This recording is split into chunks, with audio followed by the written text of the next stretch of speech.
नमस्कार दोस्तों, मेरा नाम है रंजीत झारिया और स्वागत है आप सभी का आरकेजे आईएएस एकेडमी पर। केरल ने एक बहुत ही बड़ी महत्वपूर्ण उपलब्धि हासिल करी है। कुछ समय पहले केरल जाना जाता था अपनी शिक्षा व्यवस्था के बारे में कि कैसे करके यहाँ के जो साक्षरता की दर है वो सब स्टेट से सबसे ज़्यादा रही है। अब एक नया कीर्तिमान हासिल किया है। केरल ने पहले पूरे राज्य में 100% लिटरेसी हासिल करके देश भर में अपना नाम कमाया है। अब उसने एक और बड़ी उपलब्धि हासिल करी है, टोटल डिजिटल लिटरेसी। मतलब आज के टाइम में हर व्यक्ति बेसिक स्मार्टफोन और इंटरनेट का यूज़ करना जानता है। अब यहाँ पर स्मार्टफोन के ऊपर ज़्यादा फोकस किया जाता है क्योंकि कंप्यूटर हर कोई खरीद नहीं पाएगा। मोबाइल आजकल सबके हाथों में है और इजी टू यूज़ है, इसलिए स्मार्टफोन के जरिए ही लोगों को लिटरेसी प्रोवाइड करी जा रही है। राइडर का कहना है आखिर ये हुआ कैसे? एक दिन में तो ये सारी चीज़ें नहीं हो गई होंगी। केरला के आम लोग, चाहे वो मनरेगा के वर्कर, सरसू हो, स्मार्टफोन का यूज़ करके नए डिजिटल युग में प्रवेश कर रहे हैं। यहाँ पर सरसू नाम की एक महिला है जिनकी उम्र 70 के ऊपर हो गई है। मनरेगा में काम करती हैं और स्मार्टफोन बड़ी आसानी से चला रही हैं। उन्होंने सीखा है वीडियो कैसे करके वीडियो देखना है, फ़ोटो कैसे करके लेना है और वीडियो कॉल करके अपने फैमिली से बात करना। कभी उनके पास खुद का यूट्यूब चैनल भी हुआ करता था जहाँ पर वो फोक सॉन्ग चलाती थी। लेकिन आज के टाइम में मोबाइल हो गया है ख़राब तो चैनल भी हो गया है मतलब डिलीट हो गया है। एक और यहाँ पर फार्मर की बात करी जाती है दोस्तों। केरला के एक फार्मर हैं बोबन। इन्होंने यूट्यूब से नई खेती की टेक्निक सीखी है। पीवीसी पाइप से ब्लैक पेपर कैसे उगाना है। पहले वो डिजिटली इलिटरेट थे लेकिन अब स्मार्टफोन यूज़ करते हैं। उनकी एक कंप्लेंट ये है कि अब यूट्यूब मेरे को वही वही चीज़ दिखाते रहता, सिर्फ ब्लैक पेपर से जुड़े वीडियो दिखाना। मतलब उन्होंने डिजिटल दुनिया की नई प्रॉब्लम एल्गोरिदमिक सजेशन भी समझ ली है। इसके बाद सरसू और बोब्बन जैसे लोग पहले डिजिटली इलिटरेट थे, मतलब मोबाइल फ़ोन ना तो अच्छे से चलाते बनता था ना ही उसका वो सही यूज़ कर पाते थे। लेकिन आज के टाइम में वो उन 21.87 लाख लोगों में शामिल हो चुके हैं जिन्होंने केरला गवर्नमेंट का डिजी केरला प्रोग्राम पूरा किया है। इससे केरला बन चुका है इंडिया का पहला राज्य जहां पर 100% डिजिटली लिटरेट स्टेट है। इस प्रकार से देखा जाए केरला ने ये जो काम है ग्रास रूट लेवल से किया है। जैसे कि 1980 के दशक में केरल की तरफ से टोटल लिटरेसी कैंपेन चलाया गया था। इस प्रकार से उस टाइम में ये कैंपेन चला था जिसकी इमेज शायद देखने ही लायक थी दोस्तों। इस बार भी लोकल सेल्फ गवर्नमेंट इंस्टीट्यूशन जैसे कि ग्राम पंचायत को स्ट्रॉन्ग तरीके से इन्वॉल्व किया गया ताकि डिजिटल डिवाइड को ख़त्म किया जा सके। कहानी की शुरुआत होती है पुल्लमपारा पंचायत से, थिरुवनंतपुरम के पास से हुई है। अब इस ग्राम पंचायत से समझ लीजिए कि इसकी शुरुआत की गई है। यहाँ पर अधिकारियों ने ये देखा था कि जो लोग मनरेगा में काम करने जाते हैं और लोग सिर्फ अकाउंट बैलेंस चेक करने के लिए बैंक में लंबी कतार लगा करके खड़े। अब अधिकारियों को ये लगा कि भाई हम इस समस्या को ख़त्म कर सकते हैं। अगर हम इनको बेसिक स्मार्टफोन का यूज़ सिखा दें तो ये प्रॉब्लम हो जाएगी ख़त्म। यहीं से डिजी पुल्लमपारा प्रोजेक्ट चालू हुआ और बाद में इसका नाम रख दिया गया दोस्तों डिजी केरला। तो ये यहाँ की बेसिक नींव है। ये कहानी सबसे इम्पोर्टेंट है। पुल्लमपारा पंचायत तिरुवनंतपुरम के पास में ये गांव है जहां से कहना चाहिए इस कैंपेन की शुरुआत केरल की गवर्नमेंट ने करी है। एक बात और यह है कि 2021 में प्लान बना था कि पुल्लमपारा पंचायत के हर व्यक्ति को डिजिटल लिटरेसी प्रोवाइड करेंगे। इसकी leadership panchayat president PV Rajesh ने को दी गई और कोर टीम में और लोग भी थे जैसे कि Sajina women's welfare officer, Dinesh MNREGA के इंजीनियर, सैनूब के एएस ट्रेनी, इसके अलावा शमनद, टेक्निकल डिपार्टमेंट एम्प्लॉय। इन लोगों ने सर्वे किया था और ये पता चला कि 3,917 लोग डिजिटली इलिटरेट थे। उनमें से 3,300 को तो ट्रेनिंग दे दी गई, बाकी बेड रिडन थे। मतलब ऐसे हैं जो भाई घर में ही रह सकते हैं, यहाँ वहाँ नहीं जा सकते। सीनियर सिटीजन्स को कन्वीनियंस करना काफ़ी मुश्किल है, क्योंकि वो लोग सोचते हैं कि स्मार्टफोन बड़े लोगों का काम है, गरीब लोगों का कोई काम नहीं है इसमें। इससे वॉलेंटियर्स लोग ने उनको समझाया कि देखिए, आप जो सोच रहे हैं बात सही तो है, लेकिन यदि आप मोबाइल का इस्तेमाल सीख जाते हैं तो इससे आप अपने किसी भी फैमिली मेम्बर से बात कर सकते हो वीडियो कॉल पर। यूट्यूब पर आप टीवी के सीरियल देख लोगे, नए नए स्किल सीख सकते हो, इंटरनेट सर्च से आपको नॉलेज मिल सकता है। इस प्रकार से बुजुर्ग लोगों को भी ट्रेनिंग में एंट्री यहाँ पर मिल गई, आप ये समझ लीजिए। ट्रेनिंग में 3 मॉड्यूल्स बनाए गए थे जिसमें 15 एक्टिविटीज़ शामिल करी जाती हैं। ये काफ़ी यहाँ पर इम्पोर्टेंट हो दोस्तों। अब इसमें क्या क्या चीज़ सिखाया जाता है, तो यहाँ पर हम देखेंगे दोस्तों।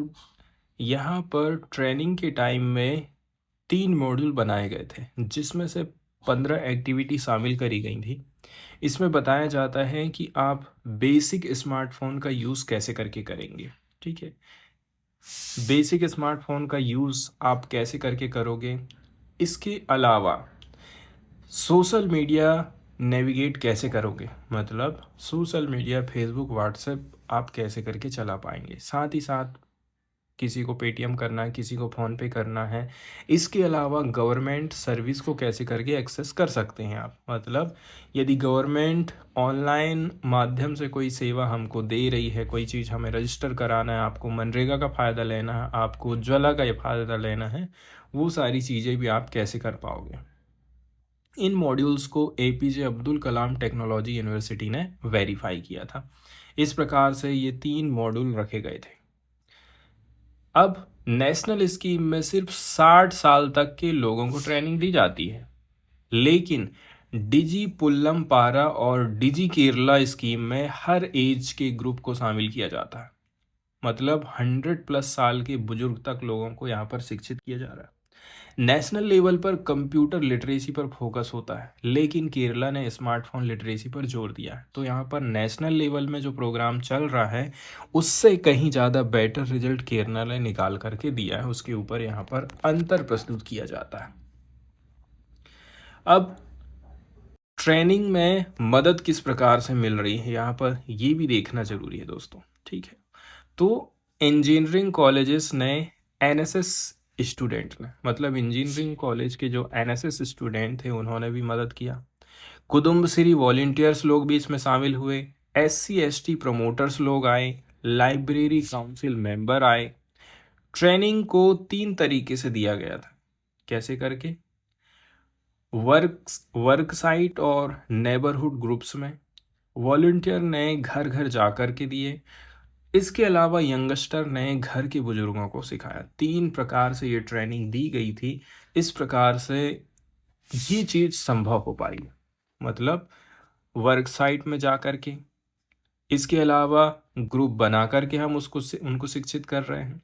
इसके अलावा जो वॉलंटियर हैं वो घर घर जा कर के मोबाइल फ़ोन का इस्तेमाल सिखा रहे हैं।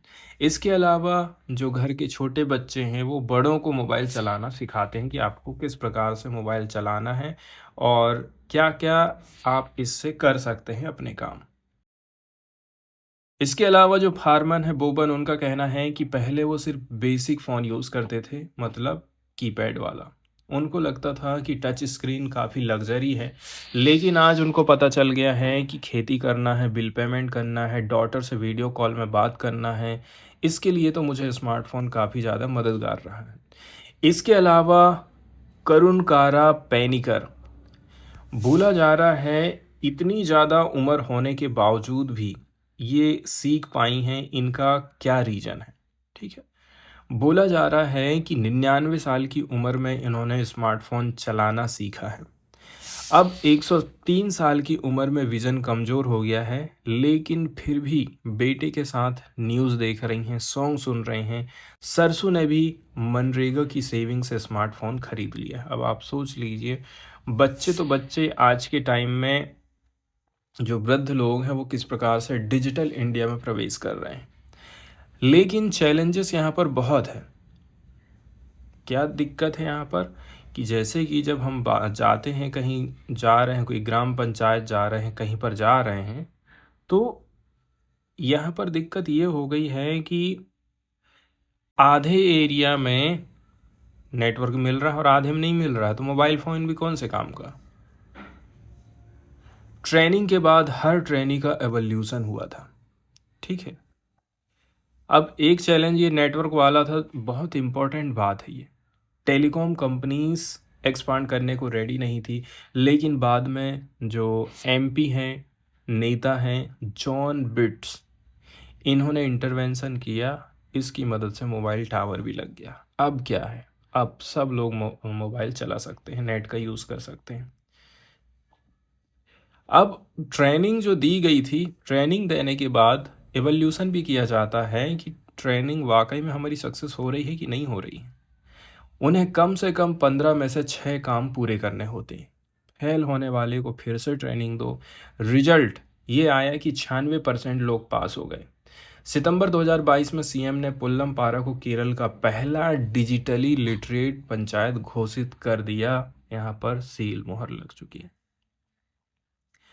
अब यहाँ पर हमारा मॉडल सफल हो गया है, तो इसको अब हम दूसरी जगह में भी लागू करेंगे। ये बहुत इम्पोर्टेंट बात हो जाती है दोस्तों,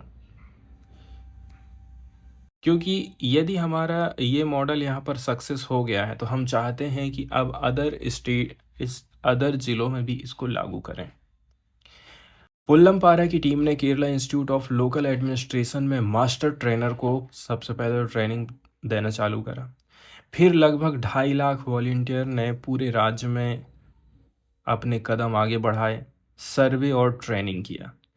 टोटल 83 लाख घरों से 1.5 करोड़ लोगों का सर्वे हुआ था।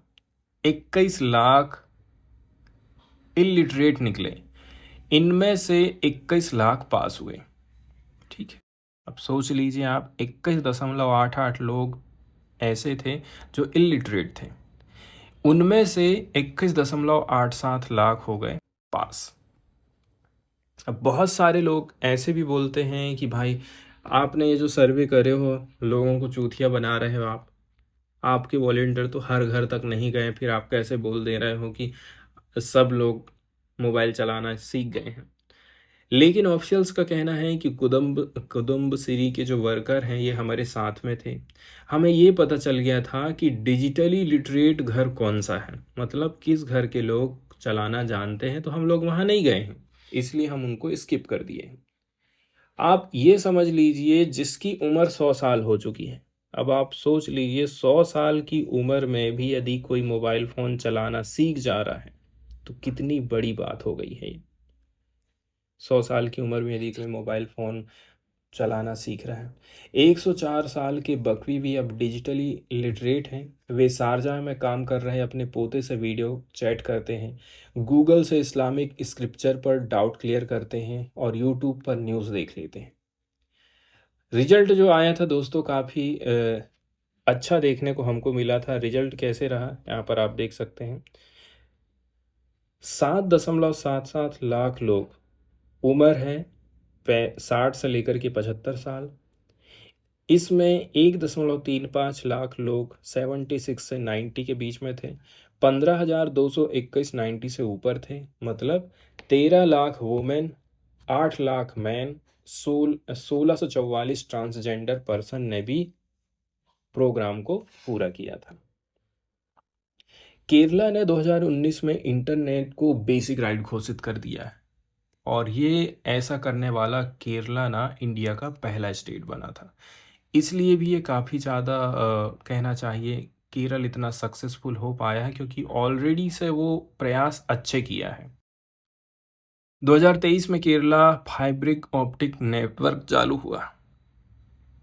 ताकि यूनिवर्सल इंटरनेट सब लोगों को मिल सके। इसका उद्देश्य था 20 लाख बीपीएल फैमिली को फ्री इंटरनेट देना। अभी तक 14,000 बीपीएल फैमिलीज और 74,000 कमेरिकल होम कनेक्शन मिल चुके हैं। 2024 में के स्मार्ट प्रोजेक्ट लॉन्च हुआ।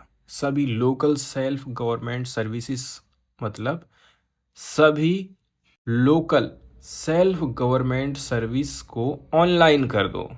कुछ भी बनवाना है, कोई भी कागज़ बनवाना है तो बस कंप्यूटर में जाके आवेदन कर दो। जैसे कि मैरिज का रजिस्ट्रेशन, बिल्डिंग का परमिट, ये सारे काम ऑनलाइन हो चुके हैं। डिजी केरला प्रोग्राम इसी स्ट्रक्चरल डिजिटलाइजेशन का प्लानिंग ही रहा है। मिनिस्टर एम बी राजेश कहते हैं कि भाई हम लोगों ने अब इनको बेसिक चीज़ें तो सिखा दिया है, लेकिन ऐसा ना हो कि कोई इनके अकाउंट से पैसा उड़ा दे। जैसे कि आज के टाइम में फ्रॉड बहुत ज़्यादा बढ़ चुका है। अब मोबाइल चलाने अकेले से काम नहीं चलेगा, गवर्नमेंट की सर्विस को कैसे एक्सेस करेंगे? इसके लिए सरकार का कहना है कि हम डिजी केरला 2.0 लेकर के आएंगे। फेक न्यूज़ आइडेंटिफाई कैसे करेंगे? साइबर फ्रॉड से कैसे करके आप बचोगे? इससे लोग रिस्पॉन्सिबल और सेफ डिजिटल सिटीजन बनेंगे। केरला फिर से देश के लिए एक मॉडल और बेंचमार्क सेट कर रहा है।